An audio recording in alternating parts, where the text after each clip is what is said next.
அல்லாஹ் இந்த உலகத்திலே இந்த உம்மத்திற்கு கொடுத்த மகத்தான பேர் அருள் கொடைகளில் ஒன்றுதான் அல்லாஹினுடைய இறை இல்லம் மஸ்ஜிதுகளாக இருந்து கொண்டிருக்கு. அல்லாஹுடைய இறை இல்லங்கள் மஸ்ஜிதுகள் பெருமானார் ஸல்லல்லாஹு அலைஹி வஸல்லம் காலத்திலிருந்து இன்று வரைக்கும் கியாமத் வரைக்கும் வெறும் அடியானையும் அல்லாஹுவையும் இணைக்கக்கூடிய ஒரு பாலமாக மட்டும் இல்லை. மஸ்ஜிதுகளில் அல்லாஹுவை மட்டும் நினைவு கூர்ந்து தொழுக வேண்டும், அமல் செய்ய வேண்டும் என்பதாக இதை மட்டும் முன்னிறுத்தி முன்னெடுக்கப்படக்கூடிய ஒரு ஸ்தலம் அல்ல மஸ்ஜிதுகள். அமல்கள் ஒரு பக்கம், அல்லாஹுவை நினைவு கூற வேண்டும், அவனைத்தான் வணங்க வேண்டும். நபியினுடைய சுன்னத்துக்கள், மார்க்கத்தினுடைய அடிப்படை சட்டத்திட்டங்கள், இவைகள் எல்லாம் நமக்கு இங்கு முன்னிறுத்தப்படுகின்றது. இதை தாண்டி நபி அவர்கள் இந்த மஸ்ஜிதுகள் மூலமாக சமூக பொறுப்புகளையும் முன்னெடுத்திருக்கின்றார்கள். மனிதநேயத்தினுடைய பிறப்பிடமாகவும் மஸ்ஜிதுகள் இந்த உலகத்திலே நாயகம் ஸல்லல்லாஹு அலைஹி வஸல்லம் காலத்திலிருந்து இன்று வரைக்கும் விளங்கக்கூடியதாக இருந்து கொண்டிருக்கின்றது. இனிமிக்க அல்லாஹ்வுடைய நல்லடியார்களே, உலகத்திலே வேற எந்த தலங்கள், எந்த விதமான வழிபாட்டு தலங்களுக்கு இல்லாத பிரத்யேகமான சிறப்புகளை மஸ்ஜிதுகளுக்கு, அல்லாஹுடைய இறை இல்லங்களுக்கு கொடுத்திருக்கின்றான். அமல்கள் நடைபெறுவது, அல்லாஹுவை நினைவு கூறுவது ஒரு புறம் இருந்தால், உலகத்திலே எந்த மூலையில் எந்த மக்களுக்கு என்ன பாதிப்புகளாக இருந்தாலும் அந்த பாதிப்பினுடைய கவலையை, உணர்வுகளை உள்ளெடுக்கக்கூடிய, உள்வாங்கக்கூடிய, அந்த உணர்வுகளை பகிர்ந்து கொள்ளக்கூடிய ஒரு இடமாகவும் மஸ்ஜிதுகள் இருந்து கொண்டிருக்கின்றது. உலகத்துல எந்த நாட்டில், எந்த பகுதியில எந்த மக்களுக்கு பாதிப்பாக இருந்தாலும் சரி, அவர்களுக்கான பிரார்த்தனைகள் இங்கு முன்னிறுத்தப்படுகின்றது. அவர்களுக்கான உதவி கரங்கள் இங்கு முன்னெடுக்கப்படுகின்றது. மொழி கடந்து, மதம் கடந்து, நாடு கடந்து, எல்லாவற்றையும் தாண்டி அவர்கள் மனிதர்கள், மனித உயிர்கள். அந்த மனித உயிர்கள் மீது நாம் கவலைப்பட வேண்டும், அக்கறைப்பட வேண்டும். அவர்களுடைய துக்க, கஷ்ட, நஷ்ட அனைத்து விஷயங்களில் நாம் பங்கு பெற வேண்டும். நம்மால் இயன்ற பங்களிப்புகளை அவர்களுக்கு வழங்க வேண்டும் என்ற மனிதநேயத்தின் பிறப்பிட ஸ்தலங்களாகத்தான் மஸ்ஜிதுகள் விளங்கி கொண்டிருக்கின்றது. நாம் எல்லாம் பார்க்கலாம், ஒவ்வொரு சந்தர்ப்பத்திலே உலகத்திலே ஏற்படக்கூடிய பெரும் பேரழிவுகள், பேரிடர்கள், இந்த தருணங்களில் ஏற்படக்கூடிய அந்த பாதிப்புகளில் இருந்து அந்த மக்களுக்கு நம்மால் முடிந்த அந்த உதவிக்கரங்களை நீட்டுவதற்காக இங்கு ஏலான்கள் செய்யப்படுது. உதவி செய்யுங்க. உலகத்தில் எந்த மூலையிலாக இருந்தாலும் சரி, தமிழகத்தில் நடந்த எத்தனையோ பேரிடர்கள், ஒரு கஜா புயல், சென்னையிலே ஏற்பட்ட வெள்ளம், கேரளாவிலே இதற்கு முன்னதாக ஏற்பட்ட பெரும் பெரும் வெள்ள சேதங்கள், என் கடந்த ஆண்டுகளுக்கு முன்னதாக எகிப்திலே ஏற்பட்ட மிகப்பெரிய நிலநடுக்கம், இது எல்லாவற்றுக்குமாக உதவி கரங்களுக்கான அந்த உதவி ஏலான்கள், அறிவிப்புகள் செய்யப்பட்டிருக்கின்றது. அல்லாஹ்வுடைய பெரிய கிருபையிலே மதம் கடந்து, மொழி கடந்து, நாடு கடந்து மஸ்ஜிதுகளை அங்கமாக வைத்து உதவிகள் சென்றிருக்கின்றது. மஸ்ஜிதுகளில் இருந்து எந்த வழிபாட்டு தலங்களிலும் இல்லாத ஒரு அற்புதமான அமைப்பை அல்லாஹ் இந்த ஜும்மா, இந்த மஸ்ஜிதுகளுடைய சூழலில் அல்லாஹ் வைத்திருக்கின்றான். அனைத்து தரப்பு மக்களுக்கும் உதவக்கூடிய ஒரு சூழல். இதைத்தான் அல்லாஹ்வுடைய மார்க்கம், அல்லாஹ்வுடைய தூதர் ஸல்லல்லாஹு அலைஹி வஸல்லம் அவர்கள் நமக்கு வழிகாட்டக்கூடிய பேர் அற்புதமான ஒரு அழகான வழிகாட்டுதலாக இருந்து கொண்டிருக்கின்றது. அவர்கள் எதிரிகள், அவர்களுக்கு நமக்கு ஆகாதவர்கள், நம்முடைய வெறுப்பாளர்கள் என்பதாக யாரையும் ஒதுக்கக்கூடாது. எதிரிகளுடைய விஷயத்தில் கூட பெருமானார் ஸல்லல்லாஹு அலைஹி வஸல்லம் அவர்கள் கருணை கரம் காட்டி இருக்கின்றார்கள். கனிமிக்க அல்லாஹ்வுடைய நல்லடியார்களே, பெருமானார் ஸல்லல்லாஹு அலைஹி வஸல்லம் வாழ்க்கையில மக்காவுல எவ்வளவு துன்ப துயரங்களை அனுபவித்தார்கள் எல்லாமே நாம் அறிந்த விஷயம்தான். பெருமானார் ஸல்லல்லாஹு அலைஹி வஸல்லம் அவ்வளவு துன்பங்களை அனுபவிச்சாங்க. சரியான முறையில பள்ளிவாசல்ல, மஸ்ஜிதுல் ஹரம்ல தொழுக முடியாது. தொழுகக்கூடிய சந்தர்ப்பத்துல ஒட்டகத்தினுடைய குடலை அறுத்து நபி அவங்களுடைய முதுகுல தூக்கி போட்டாங்க. நபி ஸல்லல்லாஹு அலைஹி வஸல்லம் அவர்கள் அப்படியே நிலை தடுமாறி மயக்கம் அடைந்தார்கள் என்பதாக நாம் ஹதீஸ்களை படிக்கின்றோம். கல்லடிபட்டார்கள், சொல்லடிபட்டார்கள். நபி ஸல்லல்லாஹு அலைஹி வஸல்லம் அவங்க நடந்து செல்லக்கூடிய அந்த பாதையிலே கற்களையும் முற்களையும் போட்டு நபி அவர்களுடைய பாதங்களை பதம் பார்த்தார்கள். நபி அவர்களை வசைப்பாடினார்கள். சூனியக்காரர்கள், மந்திரவாதி என்பதாக பல பட்ட பெயர்களை வைத்தெல்லாம் அழைத்தார்கள். நவுதுபில்லாஹ். பெரும் துன்ப துயரங்கள். ஒரு கட்டத்திலே நபியினுடைய தலைக்கு விலை பேசப்பட்டது. சொந்த பிறந்த மண்ணிலிருந்து பெருமானார் ஸல்லல்லாஹு அலைஹி வஸல்லம் அவர்கள் சொந்த நாட்டு மக்களால், சொந்தங்களால் விரட்டப்பட்டார்கள். இவ்வளவு துன்ப துயரங்களை அந்த மக்கள் தந்திருந்த போதிலும் அவர்கள் மீது ஒரு இமி அளவும் பெருமானார் ஸல்லல்லாஹு அலைஹி வஸல்லம் அவர்கள் அதிருப்தியோ கோபத்தையோ வெளிப்படுத்தவில்லை. இதைத்தான் அல்லாஹ் ரசூல் நமக்கு கற்றுக் கொடுக்கிறான். எந்த ஒரு சந்தர்ப்பத்திலும் சூழ்நிலையிலும் நம் குடும்பத்தார்கள் அல்ல, நம் சமூகத்தார்கள் அல்ல, சமூகம் கடந்து, குடும்பம் கடந்து, மதம் கடந்து முழு மனித சமுதாயத்தையும் நேசிக்க வேண்டும். அவர்கள் நமக்கு எதிராக இருந்தாலும் சரி, அவர்கள் நம்மை எதிர்த்திருந்தாலும் சரி, நமக்கு அநீதிகளையும் அநியாயங்களையும் செய்திருந்தாலும் சரி, அவர்கள் மீது நலவை நாட வேண்டும். எனவே இந்த அளவுக்கு துன்பங்களை கொடுத்து தங்களை பிறந்த பூமியை விட்டு விரட்டடித்த அந்த மக்கள், சில காலங்கள் மதீனாவுக்கு வந்த பிறகு மக்காவில் பெரிய கடுமையான பஞ்சம் ஏற்பட்டுச்சு. மக்கள் பெரும் சிரமத்துக்கு ஆளானார்கள். நபி ஸல்லல்லாஹு அலைஹி வஸல்லம் அவர்கள் தங்களுக்கு சிரமங்களை கொடுத்த மக்கள் சிரமப்படுவதை கண்டு சிரிக்கவில்லை, மாறாக கவலைப்பட்டார்கள். தங்களால் இயன்ற அளவு மதீனாவிலே நிதி திரட்டி கிட்டத்தட்ட 500 திர்ஹம் தங்க காசுகளை மக்களினுடைய தேவைக்காக பெருமானார் ஸல்லல்லாஹு அலைஹி வஸல்லம் அவங்க அனுப்பி வச்சாங்க. ஆனா அந்த மக்கள் கொடுத்த தொல்லைகளுக்கு, அவர்கள் கொடுத்த சிரமங்களுக்கு, சோதனைகளுக்கு அளவுகள் கிடையாது. இவ்வளவு சோதனைகளை கொடுத்தாங்களே. கனிமிக்க அல்லாஹ்வினுடைய நல்லடியாக மனித சமூகத்தினுடைய உள்ளத்தின் யதார்த்த செயல்பாடு அனுபவிக்கட்டும் சொல்லுவோம். அல்லாஹ் பாதுகாக்கும். இவ்வளவு எனக்கு கஷ்டம் கொடுத்தல்ல, இன்னைக்கு சமூகம் கடந்து மதம் கடந்தல்ல, குடும்பத்துல கூட உடன் பிறந்தவர்கள் அல்லது தான் பெற்றெடுத்த பிள்ளை அல்லது நம்மை பெற்றெடுத்த பெற்றோர்கள் நமக்கு ஏதோ ஒரு சந்தர்ப்பத்துல நோவினை கொடுத்துட்டாங்க, அவங்க சிரமத்துல இருக்காங்க சொன்னா அல்லாஹ் பாதுகாக்கணும்.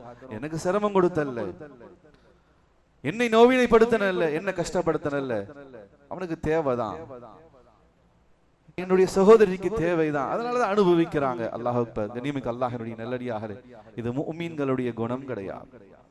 இது ஈமானை சுமந்திருக்கக்கூடிய உள்ளங்களில் இருந்து வெளிப்படக்கூடிய அந்த தன்மைகள் கிடையாது. எனவே தங்களுக்கு பெரும் துன்ப துயரங்களை கொடுத்திருந்த போது அலைஹி வஸல்லம் அவர்கள் அந்த மக்கள் மீது கருணை காட்டினார்கள். மதீனாவிலே நிதி திரட்டி அந்த மக்களினுடைய தேவைக்காக அனுப்பி வச்சாங்க. கண்ணியமிக்க அல்லாஹ்வுடைய நல்லடியார்களே, ஃபதஹே மக்கா கிட்டத்தட்ட மதீனாவுக்கு வந்து பல ஆண்டுகள் கழித்து மக்கா வெற்றி கொள்ளப்படுகின்றது. பெருமானார் ஸல்லல்லாஹு அலைஹி வஸல்லம் அவர்கள் சஹாபாக்கள் மக்காவுக்குள்ள நுழைகிறாங்க. இந்த தருணத்துல முழு உலகமே மக்கா மாநகரை உற்று நோக்குகின்றது. ரோம பாரசீக அந்த வல்லரசுகள் எல்லாம் என்ன நடக்க போகிறது மக்காவில். இவ்வளவு காலங்கள் துன்பங்கள், துயரங்கள், பல போர்கள், பல இடையூறுகள், நபி அவர்களுக்கும் நபி அவர்களுடைய சார்ந்தவர்களுக்கு நெருக்கமான பலருடைய பெரும் இழப்புகள் எல்லாத்தையும் இந்த மக்காவாசிகள் ஏற்படுத்தி இருந்தாங்க. இன்னைக்கு அந்த மக்கா முழுவதுமாக பெருமானார் ஸல்லல்லாஹு அலைஹி வஸல்லம் அவங்களுடைய கட்டுப்பாட்டுல வந்துருச்சு. மக்கா வெற்றி கொள்ளப்பட்டுருச்சு.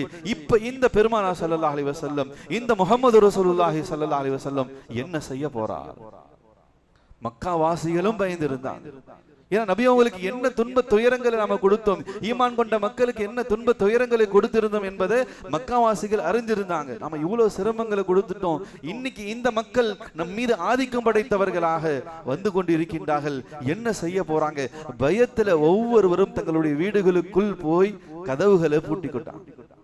பெருமானார் ஸல்லல்லாஹு அலைஹி வஸல்லம் சஹாபாக்கள் அமைதியான முறையில், எந்த ஆரவாரமும் எந்த விதமான அகம்பாகமும் இல்லாமல் மிக அமைதியான முறையிலே மக்கா நகரத்திற்குள் நுழைந்தார்கள். காபாவுக்குள்ளே போனார்கள். காபத்துல்லாவினுடைய திரையை பிடித்தார்கள். பெருமானார் ஸல்லல்லாஹு அலைஹி வஸல்லம் அவர்கள் மிக அற்புதமான வார்த்தையை கொண்டு துஆ செய்தார்கள். யா அல்லாஹ், எதிரிகள் சிரமப்படுவதை பார்த்து நாங்கள் சந்தோஷப்படக்கூடிய மனோநிலையை விட்டு எங்களை பாதுகாத்து துஆ. அல்லாஹ் அக்பர். இந்த உம்மத்துக்கு நபி அவங்க படிச்சு கொடுக்கக்கூடிய பாடம் இதுதான். எவ்வளவு துன்ப துயரங்கள் அந்த மக்கள் கொடுத்திருந்த போதிலும் இங்கு செய்யக்கூடிய துவா, உலக வல்லரசு நாடுகள் பார்த்து கொண்டிருக்கு, தங்களுக்கு அநீதி இழைத்த மக்களுடைய விஷயத்திலே அவர்கள் மீது ஆதிக்கம் படைத்தவர்கள் எல்லாம் எப்படி நடந்து கொண்டார்கள், இந்த முஹம்மது ரசூலுல்லாஹி ஸல்லல்லாஹு அலைஹி வஸல்லம் எப்படி நடந்து கொள்ள போகின்றார், மக்கா வாசிகளுடைய நிலைகள் என்ன ஆக போகிறது என்பதாக உலக நாடுகள் எல்லாம் உற்று நோக்கி கொண்டிருக்கக்கூடிய தருணத்தில் நபி அவங்க செஞ்ச துவா, யா அல்லாஹ், எதிரிகளுடைய கஷ்டத்தை பார்த்து நாங்க சந்தோஷப்படக்கூடிய மனோநிலை எங்களுக்கு கொடுத்துடாதே. நபி அவங்க சொன்னாங்க, முழு மக்கா வாசிகளுக்கும் பொது மன்னிப்பு என்பதாக அறிவிச்சாங்க. யாரும் இந்த தருணத்தில் எந்த காரணத்திற்காகவும் இனி பழி வாங்கப்பட மாட்டாங்க. பெரும் துன்ப துயரங்கள், பெரும் இழப்புகளை இந்த மக்கள் எங்களுக்கு தந்திருந்தாலும் அவங்களுக்கு நாங்க எந்த நஷ்டத்தையும் ஏற்படுத்த மாட்டோம். அனைவர்களுக்கும் பொது மன்னிப்பு. அல்லாஹ் அக்பர். இதுதான் சிஃபத்தே நுபுவத். இதுதான் உம்மத்தே முஹம்மதியா ஸல்லல்லாஹு அலைஹி வஸல்லமுடைய தன்மைகள், நற்குணங்கள். எனவே இது நம்மிடத்திலும் வரணும். மொழி கடந்து, மதம் கடந்து, நமக்கு வேண்டப்பட்டவர் நமக்கு வேண்டாதவர் இல்லை அன்பு குறித்தானவர்கள், எல்லோருடனும் மனிதநேய என்ற அடிப்படையில் செயல்படுவதைத்தான் நம்முடைய மார்க்கம் நமக்கு அழகான முறையில் வலியுறுத்தி இருக்கின்றது. கண்ணியமிக்க அல்லாஹ்வுடைய நல்லடியாக, எப்போதெல்லாம் மக்கள் பாதிப்புக்குள்ளானார்களோ, எப்போதெல்லாம் மக்களுக்கு தேவைகள் என்பதாக வருகிறதோ, அந்த சந்தர்ப்பத்தில் எல்லாம் மஸ்ஜிதை அங்கமாக வைத்து பெருமானார் ஸல்லல்லாஹு அலைஹி வஸல்லம், குலஃபாய ராஷிதீன்கள் அழகான அற்புதமான வழிகாட்டுதல்களை, முன்னெடுப்புகளை இந்த சமூகத்தில் முன்னெடுத்து இருக்கின்றார்கள், துயர்துடைத்திருக்கின்றார்கள். கஷ்டத்திலே தூளக்கூடிய மக்கள் அவர்கள் யாராக இருந்தாலும் சரி, எந்த சமூகத்தை சார்ந்தவர்களாக இருந்தாலும் சரி, எந்த இனத்தவர்களாக இருந்தாலும் சரி, எந்த மொழி பேசக்கூடியவராக இருந்தாலும் சரி, எந்த மதத்தை பின்பற்றக்கூடியவராக இருந்தாலும் சரி, அல்லது இறைவனே இல்லை என்பதாக சொல்லக்கூடிய நாத்திகர்களாக இருந்தாலும் சரி, அனைவர்களுக்கும் உதவி கரம் நீட்ட வேண்டும். துயரத்திலே துன்பத்திலே அகப்பட்டு இருக்கக்கூடியவர்களுடைய துன்ப துயரங்களை துடைக்க வேண்டும் என்பதை தான் நமக்கு வழிகாட்டப்பட்டு இருக்கின்றது.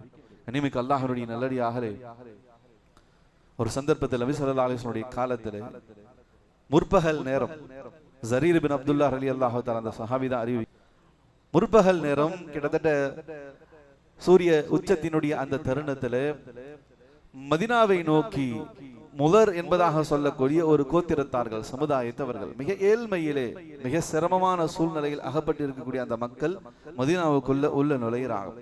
வந்த மக்கள் மஸ்ஜித் நபவிக்குள்ளே வந்தாங்க. மஸ்ஜித் நபவி நபி ஸல்லல்லாஹு அலைஹி வஸல்லம் உடைய பள்ளி, அந்த பள்ளிக்கு அருகாமையில வந்தாங்க.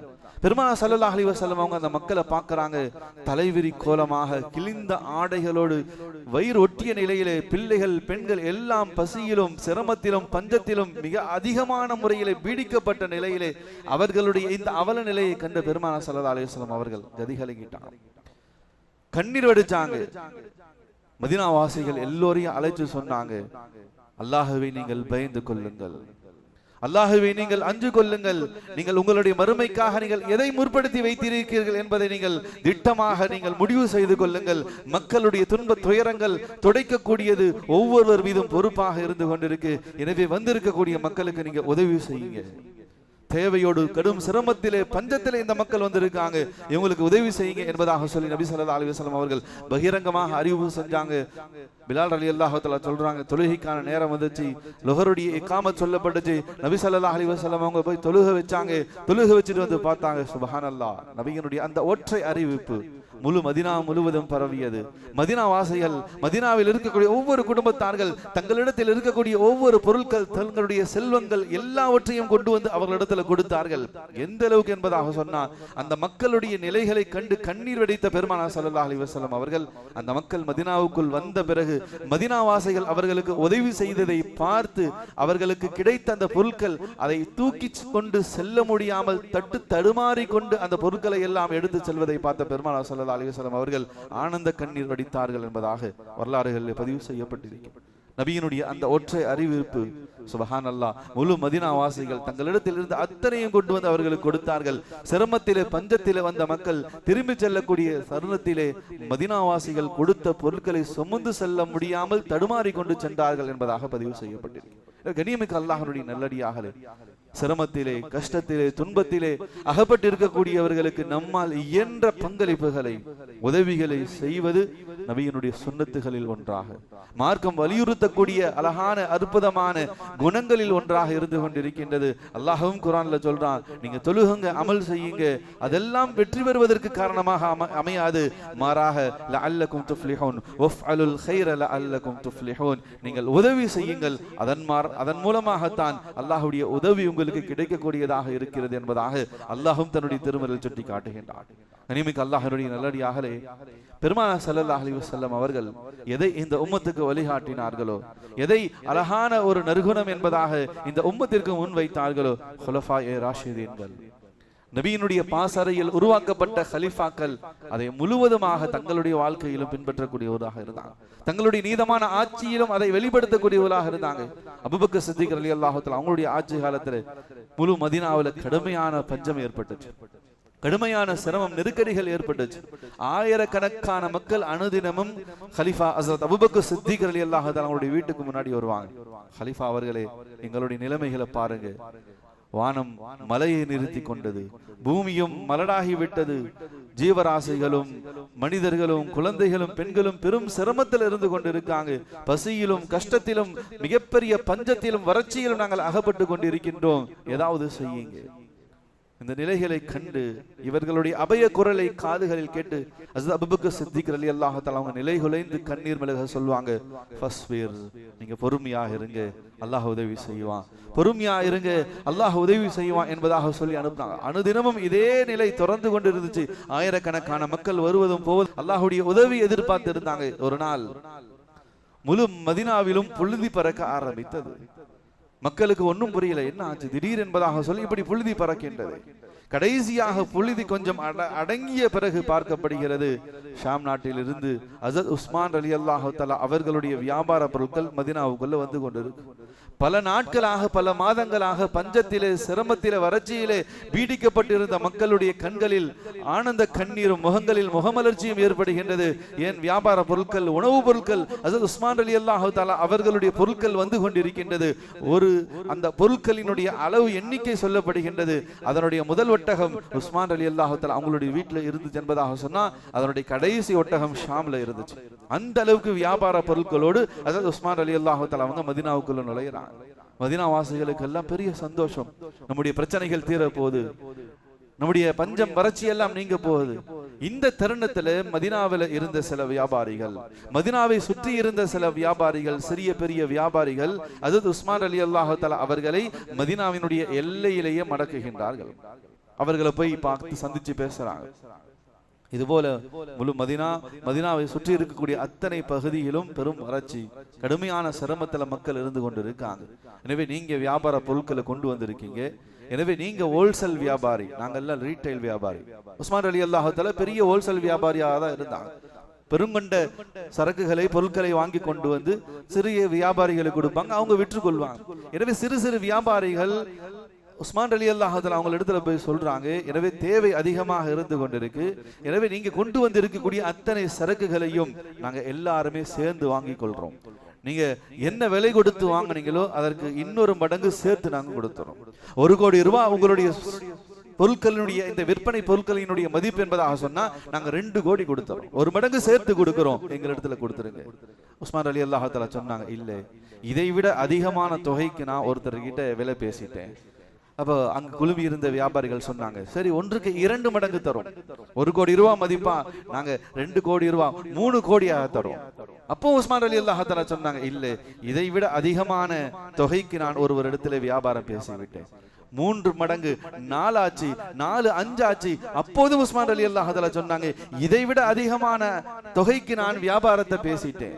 அப்ப அங்க குழுமி இருந்த வியாபாரிகள் சொன்னாங்க, இல்ல இது எங்களால் சாத்தியப்படாது, இதுக்கு மேல இதற்கு அதிகமான தொகை கொடுத்து வாங்குறதுக்கு எங்களுக்கு சக்தி இல்லை. இவ்வளவு பெரும் தொகையை 1க்கு 5 மடங்கு லாபத்தை கொடுத்து இதை விட அதிகமான லாபத்தை கொடுத்து உங்களிடத்துல வாங்கிய அந்த பெரிய ஹோல்சேல் வியாபாரி யார், நாங்க அறிஞ்சுக்கணும்னு சொல்லி கேட்டாங்க. உஸ்மான் ரலியல்லாஹு தஆலா அவங்க சிறிது நேரம் அமைதியா இருந்துட்டு சொன்னாங்க, அல்லாஹ் குர்ஆன்ல சொல்கின்றான், மன் ஜாஅ பில் ஹஸனதி ஃபலஹு அஷ்ரு அம்சாலிஹா, 1க்கு 10 மடங்கு லாபத்தை நாம் தருகின்றோம். நீங்கள் ஒரு நன்மையை செய்தால், தேவையுடைய மக்களுக்கு நீங்கள் ஒரு உதவியை செய்தால் அதற்கு 10 மடங்கு கூலியை நாங்கள் உங்களுக்கு தருகிறோம் என்பதாக அல்லாஹ் சொல்றான். எனவே என்னுடைய ரப்பிடத்துல நான் உடன்படிக்கை செஞ்சுட்டேன், அவனோடு நான் வியாபாரம் செஞ்சுட்டேன், எனக்கும் என் ரப்புக்கும் வியாபாரம் முடிஞ்சிருச்சு. எனவே 1க்கு 10 மடங்கு லாபத்தை அல்லாஹ் எனக்கு இம்மையிலும் மறுமையிலும் தருவன்னு சொல்லி வாக்குறுதி அளிச்சுட்டு, எனவே அவனோடு வியாபாரம் பேசி முடிஞ்சிருச்சு, உங்களை யாராலும் அதை தர முடியாது. எனவே கொண்டு வந்த அத்தனை பொருட்களையும் முதல் ஒட்டகம் உஸ்மான் ரலியல்லாஹு தஆலா அவங்களுடைய வீட்டு வாசல்ல நிக்குது, கடைசி ஒட்டகம் சிரியாவில் ஷாம் தேசத்துல நின்று கொண்டிருக்கின்றது. இதில் இருக்கக்கூடிய அத்தனை வியாபார உணவு பொருட்கள் எல்லாவற்றையும் முழு மதீனாவை சுற்றி இருக்கக்கூடிய அனைவர்களுக்கும் நான் அல்லாஹ்வுக்காக சதகா செய்கிறேன் சொன்னாங்க. சுப்ஹானல்லாஹ். கனிமிக்க அல்லாஹ்வினுடைய நல்லடியார்களே, இதுதான் ஈமானிய சிஃபத். இதைத்தான் அல்லாஹ் ரசூல் நமக்கு வழிகாட்டுகின்றார். மக்கள் சிரமத்தில் இருக்கக்கூடிய தருணத்திலே நம்முடைய சக்தி என்னவோ அதை முழுவதும் பயன்படுத்தி அந்த சிரமத்தை நீக்குவதற்காக நாம் முன் வர வேண்டும், உதவி கரத்தை நீட்ட வேண்டும். அதுதான் நமக்கு வழிகாட்டப்பட்டு இருக்கின்றது. அதைத்தான் நமக்கு அழகான ஒரு வழிகாட்டுதலாக முன்னிறுத்தப்பட்டு இருக்கின்றது. உமர் ரலியல்லாஹு தஆலா அவங்களுடைய ஆட்சி காலத்துல ஒரு கடுமையான பஞ்சம் ஏற்பட்டுச்சு. எந்த அளவுக்கு சொன்னா, மதீனாவுல பஞ்சம் அல்ல, மதீனாவை சுற்றி இருக்கக்கூடிய கிராமங்கள், மதீனாவை சுற்றி இருக்கக்கூடிய சிறிய பெரிய நகரங்கள் எல்லாவற்றிலும் வாழக்கூடிய மக்கள் கடுமையான பஞ்சத்துல பாதிக்கப்பட்டாங்க. எனவே அவர்களுடைய பகுதிகளில் வாழ முடியாத ஒரு சூழல் வந்த தருணத்தில் அங்கிருந்து தங்களுடைய இருப்பிடங்களை எல்லாம் காலி செய்து கொண்டு ஒரே தருணத்திலே கிட்டத்தட்ட 60,000 மக்கள் மதீனாவுக்குள்ள நுழைஞ்சிட்டாங்க. வெளியூர்காரங்க அகதிகளாக உள்ள வராங்க. கடுமையான பஞ்சத்தால் சிரமத்தால் தங்களுடைய கிராமங்கள் வறட்சியால் பாதிக்கப்பட்டிருக்கு. எனவே ஹலீஃபாவிடத்துல வந்தாதான் தீர்வு. எனவே அந்த நம்பிக்கையோடு மதீனாவை சுற்றி இருந்து 60,000க்கு மேற்பட்டவர்கள் மதீனாவுக்குள்ள வந்துட்டாங்க. மதீனாவுக்குள்ள அவங்க வந்ததுனால மதீனாவினுடைய சூழலும் தலைகீழாக மாறிவிட்டது. ஒரே நேரத்தில் 60,000 பேர் கடுமையான சிரமத்தில் வந்ததுனால அவர்களுக்கு உதவி செய்யக்கூடிய சூழலில் மற்ற மதீனாவில் இருந்த ஒவ்வொரு குடும்பங்களும் சிரமத்துக்கு ஆளாக்கப்பட்டான். கடுமையான நெருக்கடி, கடுமையான பஞ்சத்தினுடைய சூழ்நிலை. உமர் ரலியல்லாஹு தஆலா என்ன செய்யறது தெரியல. கவலைப்படுறாங்க. எந்த அளவுக்கு சொன்னாங்க, கண்ணியமிக்க அல்லாஹ்வுடைய நல்லடியார்களே, அந்த பஞ்சத்தின் தாக்கம், அதனுடைய பாதிப்பு, ஒரே தருணத்திலே 10,000 மக்கள் மௌத்தானாங்க. 10,000 ஜனாசாக்களையும் ஒன்றாக வைத்து ஹஜ்ரத் உமர் ரலியல்லாஹு தஆலா ஜனாசா தொழுக வச்சாங்க. அல்லாஹ், அவ்வளவு பெரிய கடுமையான பஞ்சம். கண்ணீர் மல்க ஜனாசா தொழுகை நிறைவு செஞ்சாங்க. சில நாட்கள் கழிந்த பிறகு வந்த 60,000 மக்கள் 40,000 பேர் மௌத். அவ்வளவு பெரிய பஞ்சம். அந்த அளவுக்கு ஒரு சிரமமான சூழல் ஏற்பட்டுச்சு. உமர் ரலியல்லாஹு தஆலா அவங்க கதறாங்க, அல்லாஹ்விடத்துல துஆ செய்றாங்க, யா அல்லாஹ், இந்த மக்களினுடைய பஞ்சம் தீரும் வரைக்கும் ஒரு நல்ல உணவை நான் ஒரு காலம் அருந்த மாட்டேன், சாப்பிட மாட்டேன் என்பதாக சொல்லி முடிவு செய்றாங்க. எந்த அளவுக்கு வரலாற்று ஆசிரியர்கள் எழுதுறாங்கன்னு சொன்னா, அந்த மக்களுடைய நிலையை கண்ட ஹஜ்ரத் உமர் ரலியல்லாஹு தஆலா அவங்களுடைய நிலைகளை நினைத்து எங்க போயிடுவாரோன்னு சொல்லி நாங்க பயந்தோம். மக்களுடைய நிலைகளை நினைத்து, மக்களுடைய சிரமங்களுடைய சூழ்நிலைகளை கண்ணிலே பார்த்து இவ்வளவு கஷ்டப்படுறாங்களே மக்கள் என்பதை நினைத்து, எங்கே ஹலீஃபா அமீரில் முஃமினீன் ஜனாதிபதி மரணிச்சிடுவாரோ அப்படின்ற அந்த பயம் எங்கள் ஒவ்வொருவருக்கும் வந்துச்சு. அந்த அளவுக்கு மக்களுடைய சிரமங்களை கண்டு கவலைப்படக்கூடியவர்களாக ஹலீஃபா அமீரில் முஃமினீன் ஹஜ்ரத் உமர் ரலியல்லாஹு தஆலா இருந்தாங்க.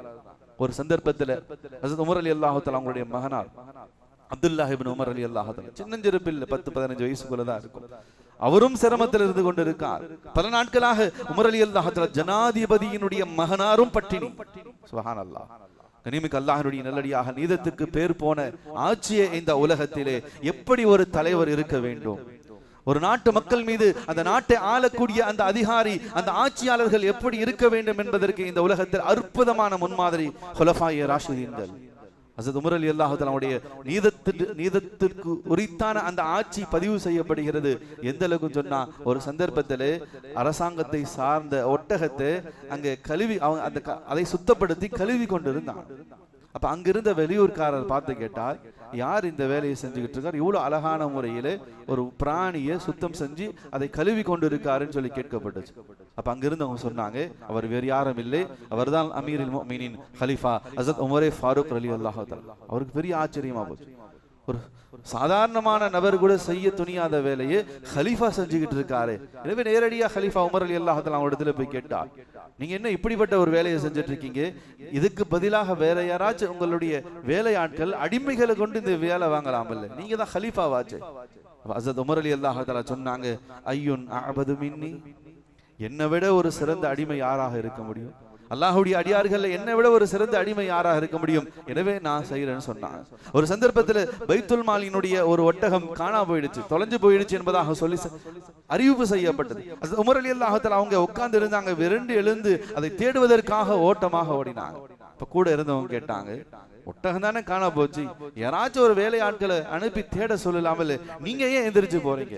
அப்ப உமர் ரலியல்லாஹு தஆலா சொன்னாங்க, பைத்துல் மாலுடைய பொருள் அல்லாஹ்வுடைய பொது சொத்து, மக்களுக்கு சேர வேண்டியது, அது காணா போயிடுச்சுன்னு சொன்னா என்கிட்ட வேலை செஞ்ச வேலையாட்கள் இடத்துல அல்லாஹ் கேட்க மாட்டான், உமரே உன்னுடைய பொறுப்பில் இருந்த ஒரு ஒட்டகம் காணா போச்சே, அதுக்கு நீ என்ன பதில் சொல்றேன்னு சொல்லி என்கிட்ட தான் அல்லாஹ் கேட்பான், நான் தான் பொறுப்பாளியாக இருக்கேன்னு சொல்லி அப்படிப்பட்ட நீதத்துக்கு பேர் போனவர்கள் உமர் ரலியல்லாஹு தஆலா. எனவே தன்னுடைய மகனார் பசியில பட்டினியில் இருக்காங்க, பல நாள் கழித்து அவருக்கு ஒரு பேரிச்சம்பளம் கிடைச்சிருக்கு. அது முழுமையான பேரிச்சம்பளம் கூட இல்ல, பாதி அழகிய நிலையிலே பாதி பலமாக இருக்கக்கூடிய நிலையில கிடைத்த அந்த பேரிச்சம்பளத்தை கையில பிச்சு அதை சாப்பிட்டுக்கிட்டு இருக்கார். இதை கண்ட உமர் ரலியல்லாஹு தஆலா அவங்க தன்னுடைய மகன் மீது கோபப்பட்டாங்க. என்னுடைய அன்பு மகனே, மக்கள் எல்லாம் பசியில துடிதுடித்துக் கொண்டிருக்காங்க, உனக்கு மட்டும் என்ன தேவை, உணவினுடைய தேவை வந்தது என்பதாக சொல்லி தன்னுடைய மகனை கண்டித்தார்கள் என்பதாக வரலாற்றின் பொன்னெழுத்துகளில் பதிவு செய்யப்பட்டிருக்கின்றது. கனிமிக்க அல்லாஹ்வுடைய நல்லடியாக அப்படிப்பட்ட ஒரு சிரமமான நெருக்கடியான சூழலை ஹஜ்ரத் உமர் ரலியல்லாஹு தஆலாவுடைய ஆட்சி காலத்துல சந்திச்சாங்க. பக்கத்து நாட்டில் இருக்கக்கூடிய எல்லாம் கடிதம் எழுதினாங்க. ஷாம்ல இருக்கக்கூடிய, சிரியாவில் இருக்கக்கூடிய, ஈராக்கில் இருக்கக்கூடிய சில சஹாபாக்கள் உமர் ரலியல்லாஹு தஆலாவுடைய ஆட்சி காலத்தில் அவர்களுடைய தலைமையின் கீழ் கவர்னர்களாக செயல்பட்டு கொண்டிருந்த ஒவ்வொரு சஹாபிகளுக்கும் ஹஜ்ரத் உமர் ரலியல்லாஹு தஆலா அவங்க வெளிநாட்டிலே இருக்கக்கூடிய அந்த சஹாபிகளுக்கு, கவர்னர்களுக்கு, ஆட்சியாளர்களுக்கு கடிதம் எழுதுறாங்க, நாங்கள் சிரமப்பட்டு கொண்டிருக்கோம், முழு மதீனாவை சுற்றி இருக்கக்கூடிய மக்களும் சிரமத்துல பஞ்சத்துல வாடிக்கொண்டிருக்காங்க, நீங்க சந்தோஷமான சுகமான வாழ்க்கையை வாழ்ந்துகிட்டு இருக்கீங்களா, எங்களுக்கு உதவிகளை செய்யுங்க, உங்களுடைய புறத்திலிருந்து உதவிகளை அனுப்பி வைங்க என்பதாக சொல்லி உமர் ரலியல்லாஹு தஆலா அவங்க கடிதங்கள் எழுதினாங்க. எகிப்தில் இருக்கக்கூடிய அம்ர் இப்னு ஆஸ் ரலியல்லாஹு தஆலா அவங்க, கலீஃபா அவர்களே, இதோ நாங்கள் உதவி செய்கின்றோம், அவ்வலஹா இன்தக் வ ஆகிருஹா இன்திக், முதல் ஒட்டகம் மதீனாவில் இருக்கும், கடைசி ஒட்டகம் எகிப்தில் இருக்கும். அந்த அளவுக்கு கிட்டத்தட்ட 5000 ஒட்டகங்கள் நிரப்பமாக ஆடைகளும் 20 கப்பலிலே பெரும் கொண்ட உணவுப் பொருட்களும் கிட்டத்தட்ட 1000 ஒட்டகங்களில் உணவுப் பொருட்களையும் அம்ர் இப்னு ஆஸ் ரலியல்லாஹு தஆலா அவர்கள் எகிப்திலிருந்து அனுப்பி வச்சாங்க. ஆனாலும் போதுமானதாக இல்லை. பெரும் பஞ்சத்தால் மதீனாவாசிகள், மதீனாவை சுற்றி இருக்கக்கூடிய மக்கள் பாதிக்கப்பட்டு இருந்தாங்க. எனவே ஷாம்ல இருக்கக்கூடிய அபு உபைதா பின் ஜர்ராஹ் ரலியல்லாஹு தஆலா அவர்களுக்கும் கடிதம் அனுப்புனாங்க. நீங்க உதவி செய்யுங்க, மதீனாவில் நிலைமைகள் சரியில்லை, மக்கள் சிரமத்தில் இருந்து கொண்டு இருக்காங்க, அந்த துன்பத்தை துயரங்களை துடைப்பது ஒவ்வொரு முஃமின் மீது பொறுப்பா இருக்கு. எனவே நீங்க ஷாம்ல இருந்து உதவி பொருட்கள் அனுப்புங்க. அபு உபைதா பின் ஜர்ராஹ் ரலியல்லாஹு தஆலா 4000 ஒட்டகங்களில் உணவுப் பொருட்கள், மக்களுக்கு தேவையான அந்த பொருட்களுடன் அவர்களே நேரடியாக வந்து மக்களுக்கு அதை விநியோகம் செய்தார்கள். அப்போதும் போதுமானதாக இல்லை. உமர் ரலியல்லாஹு தஆலா அவங்க ஈராக் கடிதம் எழுதுறாங்க. ஈராக்கை ஆட்சி செய்து கொண்டிருந்த கவர்னர் முஆவியா ரலியல்லாஹு தஆலா அவர்களுக்கு கடிதம் பொழிகின்றது. அவர்களும் தங்களால் இயன்ற அளவு 3000 ஒட்டகங்களுக்கு மேல் உணவுப் பொருட்கள் அனுப்பி வைக்கிறாங்க. அப்போதும் பஞ்சம் தீர்ந்ததாக இல்லை. கனிமிக்கு அல்லாஹ்வுடைய நல்லடியாக உமர் ரலியல்லாஹு துடிதுடிச்சு போனாங்க. நம்முடைய கண்ணுக்கு முன்னால் இந்த மக்கள் இவ்வளவு சிரமத்தில் இருந்து கொண்டு இருக்காங்களே, நம்முடைய ஆட்சி காலத்திலே இப்படிப்பட்ட நெருக்கடி நிலையை நம்ம சந்திச்சிட்டு இருக்கோமே, இவ்வளவு உதவிகள் வந்தும் சிரமங்கள் தீரக்கூடிய சூழல் இல்லாமல் இருந்து கொண்டிருக்கே. அந்த தருணத்தில் தான் பெருமானார் ஸல்லல்லாஹு அலைஹி வஸல்லம் அவங்க உமர் ரலியல்லாஹு தஆலாவுடைய கனவுல வந்து சொன்னாங்க, உமரே உங்களை நாம அறிவாளி நினைச்சோமே அப்படின்னு சொன்னாங்க. உமர் ரலியல்லாஹு தஆலா அவங்களுக்கு பெரிய அதிர்ச்சியாக இருந்துச்சு. நம்ம எவ்வளவு முயற்சிகள் செஞ்சோம், ஆனா அத்தனையும் பலனளிக்காமல் இருந்துகிட்டு இருக்கு. நபி அவங்க வந்து சொல்றாங்க, உமரே உங்களை நாங்க அறிவாளி நினைச்சோமே என்பதாக சொல்றாங்களே. அப்போதுதான் உமர் ரலியல்லாஹு தஆலா அவங்களுக்கு விளங்குச்சு, நாம இவ்வளவு காலமாக ஷாம்ல இருக்கக்கூடிய அபு உபைதாவிடத்திலே உதவி கேட்டோம், எகிப்திலே இருக்கக்கூடிய அம்ர் இப்னு ஆஸ் இடத்திலே உதவி கேட்டோம், ஈராக்கை ஆட்சி செய்து கொண்டிருந்த முஆவியா ரலியல்லாஹு தஆலா இடத்திலே உதவி கேட்டோம், அல்லாஹ்விடத்தில் நாம கேட்க மறந்துட்டோமே. அல்லாஹ் தான் இதை முழுவதுமாக தீர்க்கக்கூடியவனாக இருக்கானே, அல்லாஹ்விடத்தில் உதவி கேட்டாங்க. அல்லாஹ்வுடைய உதவி வந்தது. முழு மதீனா, அதை சுற்றி இருக்கக்கூடிய அனைத்து மக்களினுடைய அனைத்து விதமான தேவைகளும் பூர்த்தியாச்சு. கண்ணியமிக்க அல்லாஹ்வுடைய நல்லடியார்களே, எப்போதெல்லாம் மக்கள் துன்பங்கள் துயரங்களில் அகப்படுகின்றார்களோ, சிரமப்படுகின்றார்களோ, அப்போதெல்லாம் அந்த துன்ப துயரங்களை இனம் கடந்து, மதம் கடந்து, மொழி கடந்து அவர்களுக்கு உதவிக்கரம் நீட்ட வேண்டும் என்பதை நம்முடைய மார்க்கம் வலியுறுத்தி இருக்கின்றது. அதைத்தான் நம்முடைய குலஃபாய் ராஷிதீன்கள், நபி ஸல்லல்லாஹு அலைஹி வஸல்லம் அனைவர்களும் நமக்கு அதைத்தான் முன்னிறுத்தி இருக்கின்றார்கள். எப்போது மக்கள் துன்பத்தில் இருக்காங்களோ, அவர்களுடைய துன்பத்தை யார் நீக்குகின்றாரோ அவர்களுடைய துன்பத்தை அல்லாஹ் நீக்குகிறான் என்பதாக நபி ஸல்லல்லாஹு அலைஹி வஸல்லம் அவங்க சொன்னாங்க. ஒருத்தர் பொறுப்பில் இருக்கார், தலைமை பொறுப்பில் இருந்து கொண்டிருக்கார், அவர் கீழே இருக்கக்கூடிய மக்கள் சிரமத்தில் இருக்காங்க, அதை அவர் கண்டுகொள்ள என்பதாக சொன்னா அல்லாஹ் பாதுகாக்கணும்.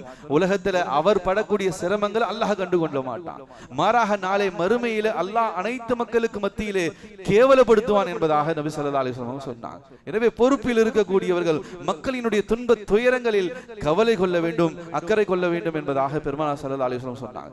மேலும் யார் சிரமத்தில் இருக்கக்கூடிய மக்களுக்கு உதவி செய்கிறாங்களோ, ஆடை இல்லாத ஒரு மனிதருக்கு ஒரு முஸ்லிம் ஆடை அணிவித்தார் என்பதாக சொன்னால் அல்லாஹ் ஜல்ல சுப்ஹானஹு வ தஆலா அவருக்கு சுவனத்தினுடைய ஆடையை அணிவிக்கின்றான்.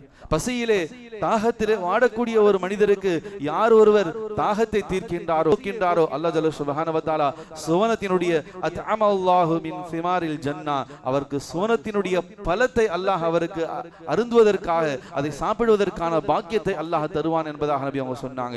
யார் ஒருவர் சிரமப்பட்டு கொண்டிருக்கின்றார், கடுமையான நிலையிலே பாதிக்கப்பட்டிருக்கிறார், அவருக்கு நீர் அருந்துவதற்காக உதவி செய்தார் என்பதாக சொன்னால் ஷகாஹுல்லாஹு பிர் ரஹீகில் மக்தூம், நாளை மறுமையிலே சொர்க்கத்தின் உயர்ந்த பானத்தை அவரை அருந்த செய்வான் என்பதாக நபி ஸல்லல்லாஹு அலைஹி வஸல்லம் சொன்னாங்க. கண்ணியமிக்க அல்லாஹ்வுடைய நல்லடியார்களே, அல்லாஹ் பாதுகாக்கணும். நாம் எல்லாம் கடந்த 2 நாட்களாக நிகழ்வுகளை நம்ம பார்த்துக்கிட்டு தான் இருக்கோம், கேட்டுக்கிட்டு தான் இருக்கோம். கேரளாவில் ஏற்பட்டு இருக்கக்கூடிய மிகப்பெரிய ஒரு பேரிடர், மிகப்பெரிய ஒரு பேர் அழிவை அந்த பூமி சந்தித்திருக்கின்றது. கடவுளின் தேசம் என்பதாக சொல்லுவாங்க. அதனுடைய இயற்கை எழில்கள் எல்லாம் சொர்க்கத்தை சார்ந்ததாக இருப்பதினால் சொர்க்கத்தை வர்ணிக்கும் பொழுதெல்லாம் அல்லாஹ் சொல்வான், தஜ்ரி மின் தஹ்திஹல் அன்ஹார், ஆறுகளும் மரங்களும் ஓடைகளும் அழகாக இருக்கும் என்பதாக சொல்லுவான். அதனாலதான் அந்த பூமிக்கு சொர்க்க பூமி என்பதாக சொல்லுவாங்க, கடவுளின் தேசம் என்பதாக சொல்லுவாங்க. இன்னைக்கு கண்ணீர் தேசமாக காட்சி அளித்துக் கொண்டிருக்கின்றது. கண்ணியமிக்க அல்லாஹ்வுடைய நல்லடியாக அல்லாஹ் பாதுகாக்கணும். கிட்டத்தட்ட 500 குடும்பங்கள், 3 கிராமங்கள் இருந்த இடம் தெரியாமல் தடம் தெரியாமல் அழிந்து போயிருக்கின்றது. கிட்டத்தட்ட 25,000க்கு மேற்பட்ட மக்களினுடைய நிலை என்ன ஆனது என்பது தெரியாது.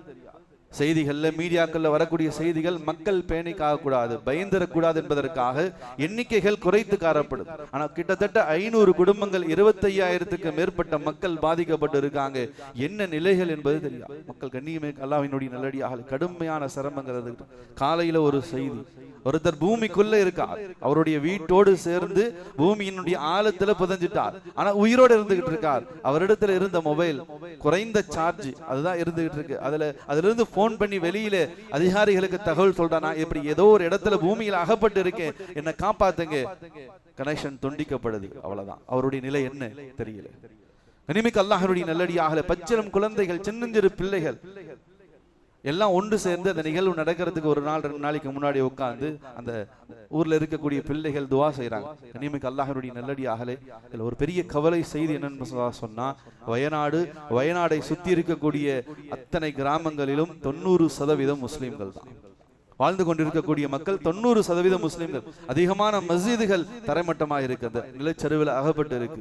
அந்த மஸ்ஜிதினுடைய இமாம்கள், அவர்களுடைய குடும்பம், அதை சுற்றி இருந்த பிள்ளைகள், அந்த குடும்பங்கள் எல்லாமே அந்த மண் சரிவில மாட்டி இருக்காங்க. அந்த பிள்ளைகள் 2 நாளைக்கு முன்னாடி விளையாட்டாக துவா செய்து, எங்களுடைய பள்ளிக்கூடங்கள் லீவ் விடணும், அதனால எங்களுக்கு மழை பெய்யணும் அப்படின்னு சொல்லி விளையாட்டாக துவா செய்யறாங்க. அந்த பிள்ளைகள் இருந்த இடம் தெரியல. ஒரு நாளைக்கு முன்னதாக அந்த மலை பகுதிகளில் விளையாடி கொண்டிருந்த அந்த குழந்தைகள், மறுநாள் அந்த குழந்தைகள் எங்கு போச்சு, என்ன ஆச்சு தெரியல. ஒரு குழந்தை அழுது கொண்டிருக்கு. அந்த குழந்தையினுடைய தாய் தந்தை இருவருமே மௌத். அந்த காப்பகத்திலே, அந்த முகாம்களில் இருக்கக்கூடிய இன்னொரு தாய் எடுத்து அந்த குழந்தைக்கு பால் கொடுக்கின்றார். கனிமிக்கு அல்லாஹ்வுடைய நல்லடியாக ஒரு சிறுவன் கதறி அழுது கொண்டிருக்கான். தன்னுடைய முழு குடும்பம், தன்னுடைய தாய் தந்தை சகோதரர்கள் அனைத்தையும் இழந்து பரித வச்சுக்கிட்டு இருக்கான். தப்பித்த சில சிறுவர்கள் அவனுக்கு ஆறுதல் சொல்லிக் கொண்டிருக்கான். இப்படிப்பட்ட பெரும் துன்ப துயரங்கள், ரணங்களுடைய சூழல்கள் அங்கு அதிகமாக நிலவி கொண்டிருக்கின்றது. கனிமிக்கு அல்லாஹ்வுடைய நல்லடியாக அரசு உதவிகள், தேசத்தினுடைய அரசு உதவிகள் எல்லாம் ஒரு புறம் இருந்தாலும் அல்லாஹ்விடத்தில் அந்த மக்களுக்காக நாம் அதிகமாக பிரார்த்திக்க கடமைப்பட்டிருக்கோம். அவர்கள் இறந்திருந்தாலும் ஈடேற்றம் பெற்று இருக்காங்க. என ஹதீஸ்கள்ல வருகின்றது, அஷ்ஷுஹதா ஹம்ஸத்துன், சுஹதாக்கள் 5 கூட்டத்தார்கள் என்பதாக சொல்லி நபி அவங்க பட்டியலிட்டாங்க. நிலநடுக்கத்தால் அழிந்தவர்கள், பெரும் வெள்ளச்சேதத்தினால் அழிக்கப்பட்டவர்கள், இவர்கள் எல்லாம் சுஹதாக்கள், ஷஹீதுகள் என்பதாக அல்லாஹ் ரசூல் ஸல்லல்லாஹு அலைஹி வஸல்லம் அவங்க சொல்லியிருக்காங்க. எனவே அந்த மக்கள் யார் இந்த உலகத்திலே தங்களுடைய இன்னுயிர் ஈர்த்தார்களோ அல்லாஹ்வுடைய பெரிய கிருபையில் அவர்கள் ஷஹீதுகளாக இருந்துட்டு இருக்காங்க. ஆனா அந்த துயர துன்பங்கள் அந்த குடும்பத்தார்கள், கனிமிக்கு அல்லாஹ்வுடைய நல்லடியாகலே சொல்வதற்கான நாவுகள், சக்திகள் இந்த நாவுகளுக்கு நேரங்கள். அந்த மக்கள் எத்தனையோ குடும்பங்கள் எல்லாம் அழிஞ்சிட்டாங்க. ஆனா அந்த யார் அழிஞ்சாங்க, யார் இருக்காங்க, யார் ஹயாத்தாக இருக்காங்க என்பதை பார்த்து சொல்வதற்கு கூட உறவுகள் இல்லை. எல்லாமே சேர்ந்து மௌத்தாயிருக்காங்க. அப்படிப்பட்ட பெரும் நெருக்கடி நிலை. தப்பித்தவர்கள், பாதுகாக்கப்பட்டவர்கள் பெருங்கொண்ட மக்கள் இருந்து கொண்டிருக்காங்க, முகாம்கள் இருக்காங்க, உதவிகள் வந்து கொண்டிருக்கின்றது. இந்த இடத்திலும் அரசியல் நடந்து கொண்டிருக்கு. பல அரசியல் காரணங்கள் சொல்லப்பட்டிருக்கு. அல்லாஹ்வுடைய பெரிய கிருபையிலே கேரளாவுக்கும் அரபுலகத்திற்கும் பெருமானார் ஸல்லல்லாஹு அலைஹி வஸல்லம் காலத்திலிருந்து தொடர்பு இருக்கின்றது. சோலமன் பெருமாள் என்பதாக சொல்லக்கூடிய அரசன் பெருமானார் ஸல்லல்லாஹு அலைஹி வஸல்லம் காலத்தில் நபி அவர்களை சந்தித்து இஸ்லாத்தை ஏற்றுக்கொண்டார். எனவே கேரளாவுக்கும் அரபுலகத்திற்கும் நாயகத்தின் காலத்திலிருந்து தொடர்பு இருக்கின்றது. எனவே கேரளாவின் மூலமாக அரபுலகம் ஏராளம். எனவே பாதிப்பு என்பதாக தகவல் அறிந்த உடனே முழு அரபுலகமும் சேர்ந்து 700 கோடி ரூபாய் நிவாரண நிதியாக அறிவிப்பு செஞ்சாங்க. அல்லாஹ் பாதுகாக்கணும். நம்முடைய தேசத்தின் அரசு எங்களுக்கு வெளிநாட்டினுடைய எந்த உதவிகளும் தேவையில்லை, எங்க நாட்டை நாங்களே பாதுகாத்துக் கொள்ளும் அப்படின்னு சொல்லி மறுத்துட்டாங்க. இங்கும் ஏன் அங்கு பாதிக்கப்பட்டு இருக்கக்கூடியவங்க பெருகொண்டவர்கள் முஸ்லிம்கள் என்ற காரணத்தினால், முஸ்லிம் நாடுகளிலிருந்து உதவிகள் வருகிறது என்ற காரணத்தின் காரணமாகவும் இந்த காழ்ப்புணர்ச்சிகள் வெளிப்படுகின்றது. எனவே அந்த மக்களினுடைய துன்ப துயரங்களில் வேண்டும். அவர்களுடைய அந்த இழப்புகளுக்கு ஆறுதல், நம்மால் இயன்ற துவாக்கள், உதவிகளை செய்வதும் நம் மீது பொறுப்பாக இருந்து கொண்டிருக்கின்றது. அல்லாஹ் ஜல்ல சுப்ஹானஹு வ தஆலா நம்மை கபூல் செய்வானாக. பாதிக்கப்பட்ட மக்களுக்கு சிறந்த பகரத்தை அல்லாஹ் இம்மையிலும் மறுமையிலும் தந்தருள் புரிவானாக. அவர்களுடைய இழப்புகளுக்கு பகரமான கூலிகளை, அந்த இழப்புகளுக்கு பகரமான ஆறுதல்களை அந்த மலலைகள், அந்த குடும்பத்தார்களுக்கு அல்லாஹ் ஜல்ல சுப்ஹானஹு வ தஆலா தன்னை தவிர, தன் புறத்திலிருந்து தவிர வேறு யாராலும் அந்த பகரத்தையும் ஆறுதலையும் தர முடியாது. எனவே அல்லாஹ் நிரப்பமாக தந்தருள் புரிவானாக. இப்படிப்பட்ட பேரிடர்களை விட்டு, பேரழிவுகளை விட்டு அல்லாஹ் ஜல்ல சுப்ஹானஹு வ தஆலா முழு மனித சமுதாயத்தையும் பாதுகாப்பானாக. இன்னும் அந்த பாதிப்புகளில் அகப்பட்டு உயிருக்கு போராடி கொண்டிருக்கக்கூடியவர்களுடைய இடங்கள், இருப்பிடங்கள் அறிய அறியப்பட்டு அவர்கள் விரைவாக மீட்கப்படுவதற்கும் அல்லாஹ் ரப்புல் ஆலமீன் உதவி செய்து அருள் புரிவானாக. மீட்கப்பட்டு முகாம்களில் இருக்கக்கூடியவர்கள் தங்களுடைய மறுவாழ்க்கையை மீண்டும் ஒளிமயமான முறையிலே தொடங்குவதற்கும் அல்லாஹ் ரப்புல் ஆலமீன் அருள் புரிவானாக. வ ஆகிரு தவானா அல்ஹம்துலில்லாஹி ரப்பில் ஆலமீன். அஸ்ஸலாமு அலைக்கும் வரஹ்மத்துல்லாஹி தஆலா வபரகாத்துஹு.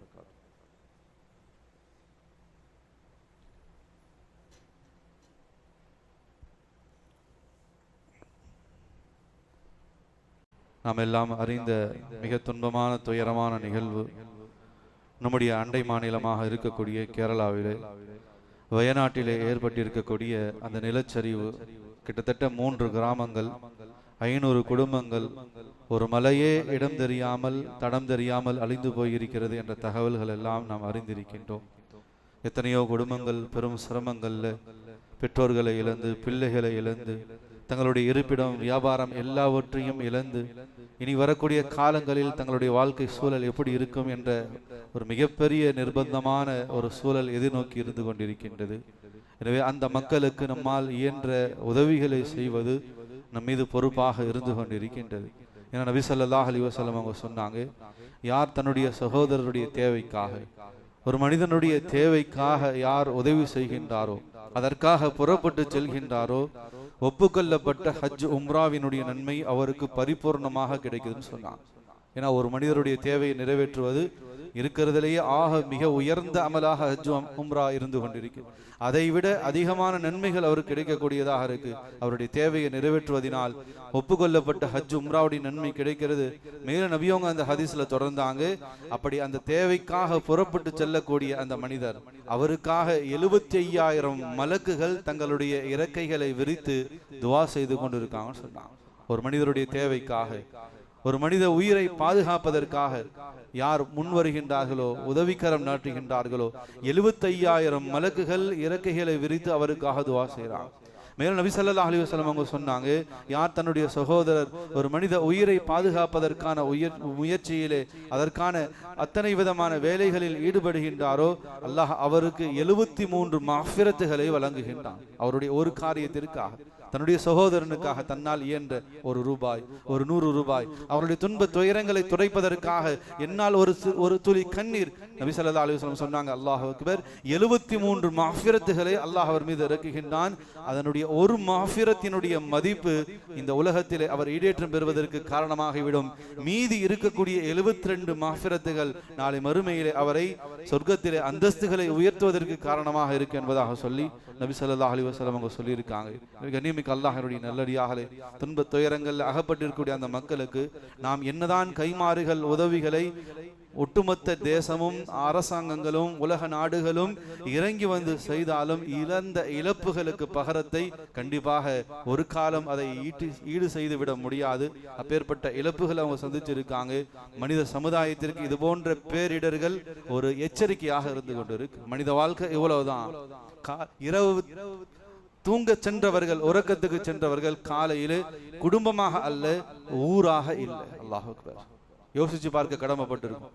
இன்னைக்கு இந்த உலக வாழ்க்கைக்கு தான், இப்படிப்பட்ட இந்த ஹயாத்துக்கு தான் எவ்வளோ போட்டி, எவ்வளோ பொறாமை, சாடல்கள். அல்லாஹ் அக்பர். அல்லாஹ் நம்முடைய உள்ளத்தை பரிசுத்தப்படுத்தும். இரவு தூங்க சென்றவர்கள் ஊராக அந்த ஊரே இல்லாமல் போயிடுச்சு. அல்லாஹ் இதை ஒரு முழு மனித சமுதாயத்துக்கு படிப்பணியாக ஆக்குறான். மாறாக மக்களுக்கு மத்தியில் அழிந்து கொண்டிருக்கக்கூடிய மனித நேயத்தையும் இரக்க சிந்தனைகளையும் அல்லாஹ் தூண்டி விடுகின்றான். எனவே இது போன்ற ஒரு நிகழ்வு நடந்ததனால ஒட்டுமொத்த நாடுகள், உலக நாடுகள், மக்கள், அத்தனை மாநில மக்கள், அத்தனை ஊர்க்காரர்கள் அவர்களுடைய துன்ப துயரங்களை துடைப்பதற்காக மதம் கடந்து, மொழி கடந்து, இனம் கடந்து உதவிக்கரங்களை முன்னிறுத்துகின்றார்கள். எனவே அந்த மனித நேயம் மலர வேண்டும். அந்த இரக்க சிந்தனை, கருணை உள்ளங்கள், மக்களுடைய உள்ளங்கள் அழிந்து போயிருக்கு, அது மீண்டும் முளைக்க வேண்டும் என்பதற்காகவும் அல்லாஹ் இது போன்ற பேரிடர்களை ஏற்படுத்துகிறான். எனவே நம்மால் இயன்ற உதவிகளை நாம் முன்னெடுக்கணும். அல்லாஹுடைய பெரிய கிருபையிலே நம்முடைய தமிழ் மாநில ஜமாஅத்துல் உலமா அறிவிப்பின்படி, வழிகாட்டுதலின்படி முழு தமிழகத்திலும் இந்த வாரம், வரக்கூடிய வாரங்களில் அந்த மக்களினுடைய நிவாரணத்திற்காக ஜும்மாவில் வசூல் செய்யப்படுகின்றது. எனவே நம்முடைய பள்ளியிலும் இன்று வசூல் செய்யப்படுகின்றது.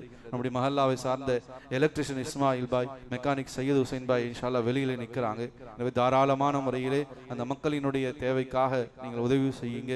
அதிகமாக அவர்களுக்காக துவாவும் செய்யுங்க. இப்போது நம்ம இடத்துல பொருளாதாரம் இல்லை, காசு கொண்டு வரல என்பதாக சொன்னாலும் நேரம் எடுத்துக்கொண்டு இன்று அல்லது நாளை மறுநாள் ஞாயிற்றுக்கிழமை வரைக்கும் இன்ஷா அல்லாஹ் அந்த தொகைகளை வந்து கொடுக்கலாம், அல்லது ஜிபே மூலமாக கியூஆர் கோட் மூலமாக அனுப்ப வேண்டும் என்பதாக சொன்னாலும் இன்ஷா அல்லாஹ் வந்து அணுகுங்க. எனவே அந்த மக்களுக்கு நம்மால் முடிந்த ஒரு பங்களிப்பு அது நம்முடைய வாழ்க்கைக்கு ஈடேற்றத்திற்காக, நம்முடைய சந்ததிகளினுடைய பாதுகாப்புக்காக அமையும். அல்லாஹ் ஜல்ல சுப்ஹானஹு வ தஆலா அவர்களை விரைவாக அந்த துயரங்களிலிருந்து மீள்வதற்கான ஒரு சூழலை அல்லாஹ் அந்த தேசத்திற்கு, அந்த பகுதிக்கு ஏற்படுத்தி அருள் புரிவானாக. அவருக்காக நாம துஆ செய்ய கடமைப்பட்டிருக்கோம். இன்ஷா அல்லாஹ் தஸ்பீஹ் யூனுஸ் ஒரு 40 முறை ஓதி